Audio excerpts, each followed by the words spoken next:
Merhaba arkadaşlar, Uçmak İstiyorum kanalına hoş geldiniz.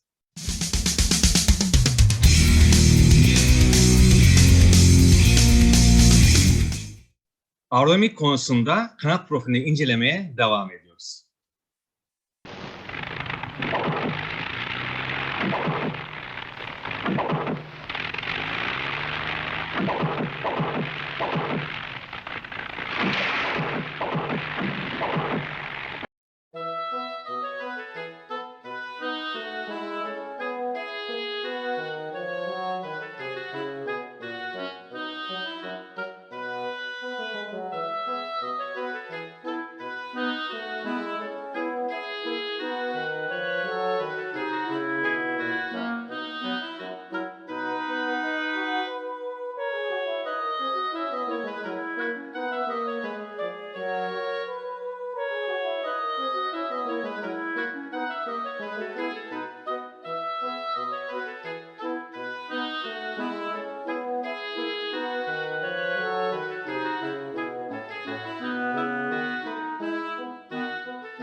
Cantilever wing, herhangi bir dış destek veya menteşesi olmayan, tamamen iç desteklerle gövde tabanına monte edilmiş kanat yapısıdır.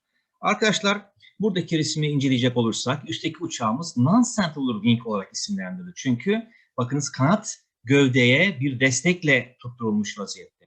Alttaki uçakta ise kanat tamamen kendi yapısı ile gövdeye monte edilmiş olduğundan dolayı buna cantilever wing kanat yapısı ismi veriyoruz. Uçak kanatları yatay düzleme, yani ufuk hattına göre yukarı veya aşağı doğru belli bir açı ile monte edilmiş olabilir. Veya M şeklinde, W şeklinde, V şeklinde veya ters V şeklinde olabilir. Arkadaşlar, ufuk hattına göre yukarı veya aşağıda olma tabirinden şunu kastediyoruz. Bakınız, ufuk hattımızı burada kesik kesik çizmişiz. Bu ise kanadın köküyle ucu arasındaki ufka göre olan açı farkını gösteriyor. Aşağıdaki uçakta ise bu açı ufkun altına doğru, yukarıdaki resimde ufkun üzerine doğru bir açıya sahip diyebiliriz. Kanatların gövdeye bağlanış şekline göre uçakları sınıflandırmak mümkündür. Üstten kanatlı, dıştan destekli uçaklar, üstten kanatlı, desteksiz uçaklar, Ortadan kanatlı uçaklar, gövdeye ortadan bağlanmıştır bunlar. Alttan kanatlı uçaklar ki bu da oldukça sık olarak inceleyeceğimiz bir kanat yapısıdır.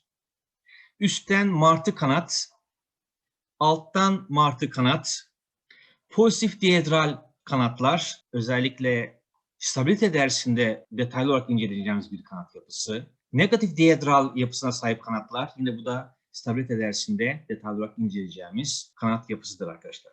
Diyedral açısı nedir? Uçak kanatlarının yatay düzleme, yani ufuk hattına göre yukarı yönde yapmış olduğu pozitif açıya diyedral açısı adını veriyoruz.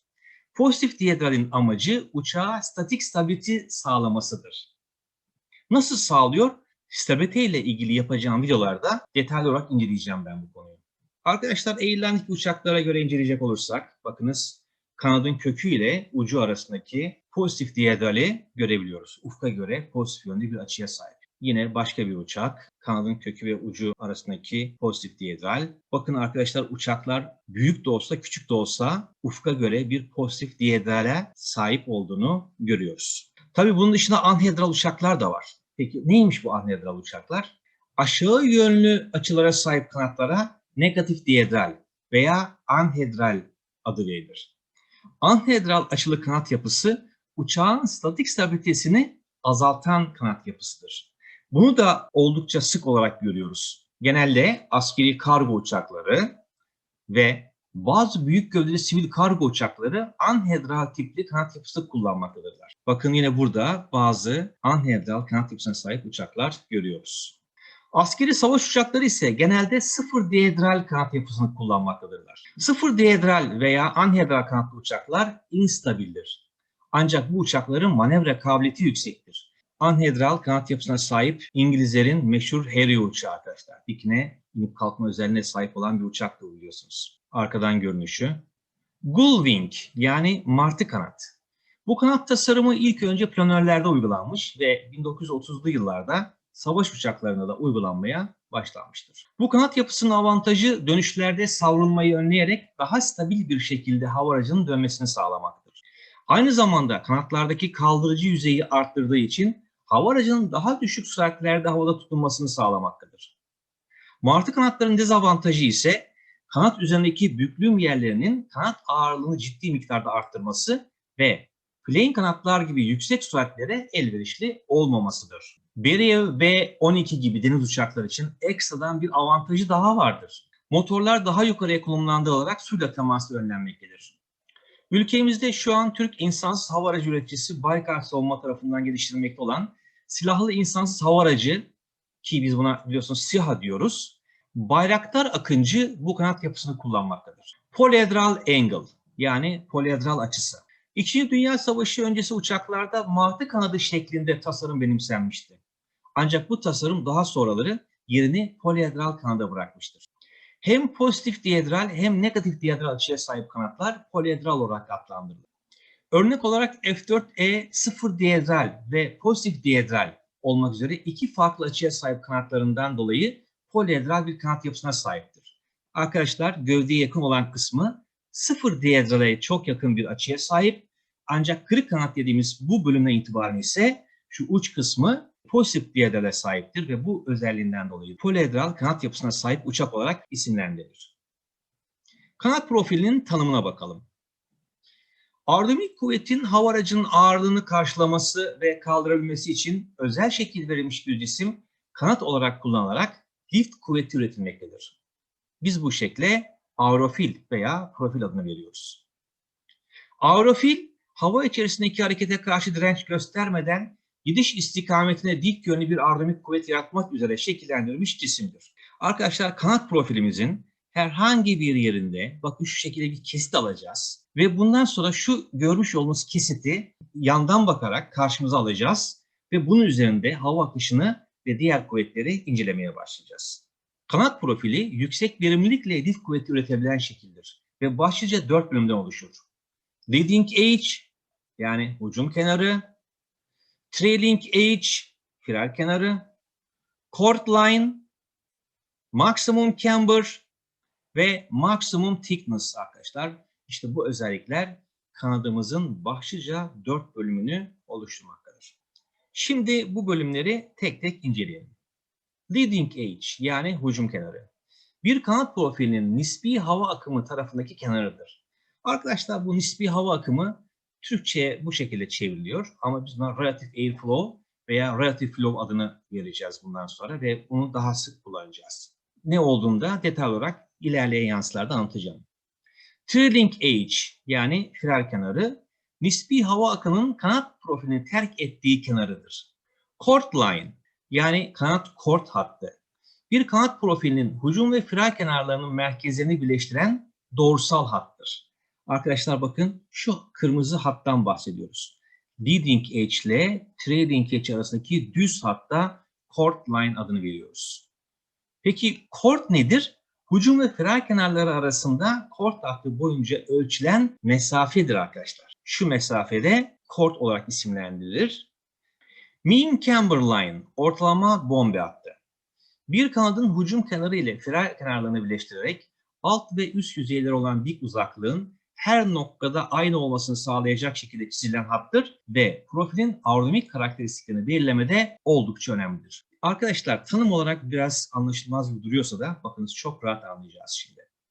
Chord line'ımız leading edge ile trailing edge arasındaki düz hattı. Bakın böyle çok aşırı bombeli bir kanat yapısında kanadın dışında bile olabiliyor bu. Nitekim sağda yine kırmızı chord line'ı görüyoruz. Ancak mean camber line kanadın üst ve alt mesafesinin tam orta noktaların birleşimiyle elde edilmiş olan bir hattır. Yani bakın buradaki şu hattın tam ortası, bu hattın tam ortası ve tabii ki bu ucu, bunun da bu ucunun birleşimiyle oluşan bir hat. Nitekim burada da aynı şekilde bakın şu hattın tam orta noktası yani %50'si ve bunun gibi bütün buradaki alt ve üst mesafelerinin %50'sinden geçecek şekilde çizilen bu hatta biz mean camber line yani ortalama bombe hattı adını veriyoruz. Maximum camber yani maksimum bombe. Ortalama bombe hattının chord hattına olan maksimum mesafesidir. Düşük süratli tipik bir kanat profilinin maksimum bombesi %4 olup yeri hücum kenarının %40 chord'a kadar gerisindedir. Arkadaşlar biraz önce chord line tarif etmiştim. Buradaki kırmızı hattımız ve mean camber line'ı da tarif ettim biraz önce. Bu da yeşil olarak çizilmiş hattımız. Yani üst ve alt mesafelerin %50'sinden geçen bir hattı.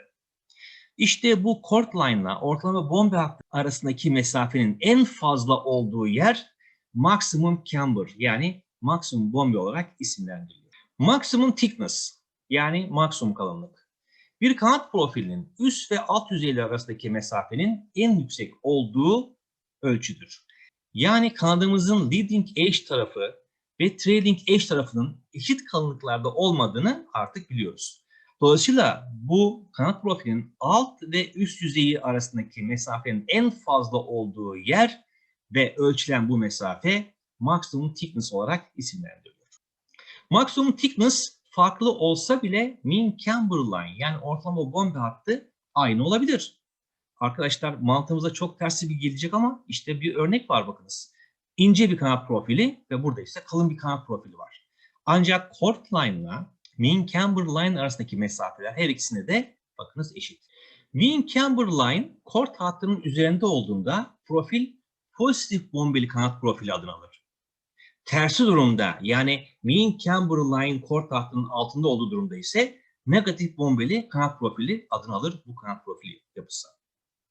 Eğer bu alttaki resimde görmüş olduğunuz gibi mean camber line ile chord line üst üste çakışıyorsa bu kanat profili simetrik kanat profilidir arkadaşlar. Şimdi bazı şekiller üzerinde bunları görmeye çalışalım. Bakınız chord line, mean camber line'ın bunun üzerinden geçtiği çok net belli oluyor. Bu pozitif bombeli bir kanat profili. Biz buna zaman zaman asimetrik kanat profili ismi de vereceğiz.